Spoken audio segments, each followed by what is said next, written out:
Hello, ഇത് പഴയ കണിമംഗലത്തെ രാജകുമാരൻ തന്നെ അല്ലേ? തമ്പുരാൻ എന്താണാവോ ഈ വീടിനകത്ത്?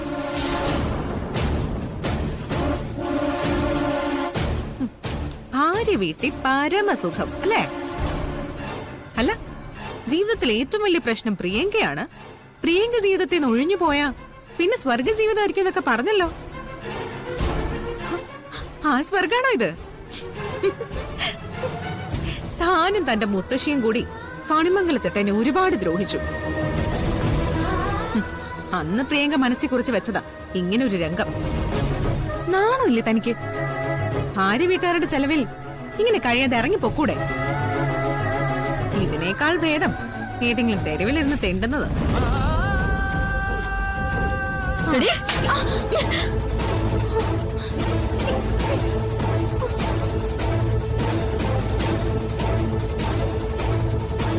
എന്താണ് നീ പറഞ്ഞത്? ആരെ കുറിച്ചാ നീ പറഞ്ഞേ? നീയും നിന്റെ മുത്തശ്ശിയും പറയുന്നുണ്ടല്ലോ കൈ നിറയെ പണമുണ്ട്, നിങ്ങൾ കോടീശ്വരികളാണെന്ന്.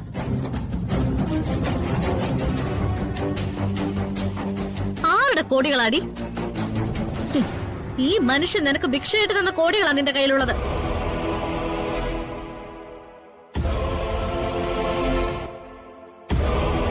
എന്റെ ഭർത്താവ് എനിക്ക് വലിയവനാ, എന്റെ ദൈവമാ.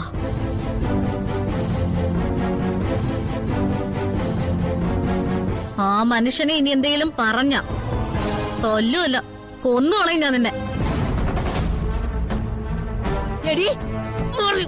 മാറി വെക്കും മുത്തശ്ശി, അല്ലെങ്കിലേ പ്രായം ഞാൻ നോക്കില്ല.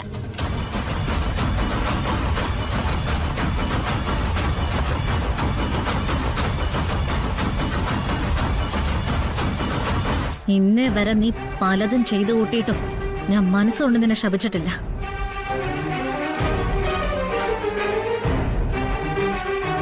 പക്ഷെ ഇപ്പൊ ഞാൻ മനസ്സ് നൊന്തു പറയാ.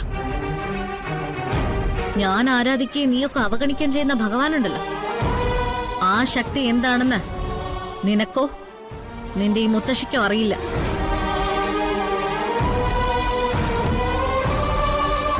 അധികം വൈകാതെ നിനക്കും നിന്റെ മുത്തശ്ശിക്കും അത് ബോധ്യപ്പെടും.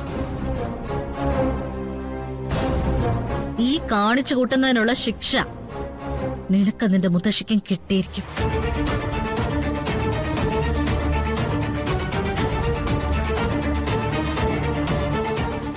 തെരുവിലിരുന്ന് വരുൺ ഭിക്ഷ എടുക്കുന്ന കാണാന്നല്ലേ നീ പറഞ്ഞേ?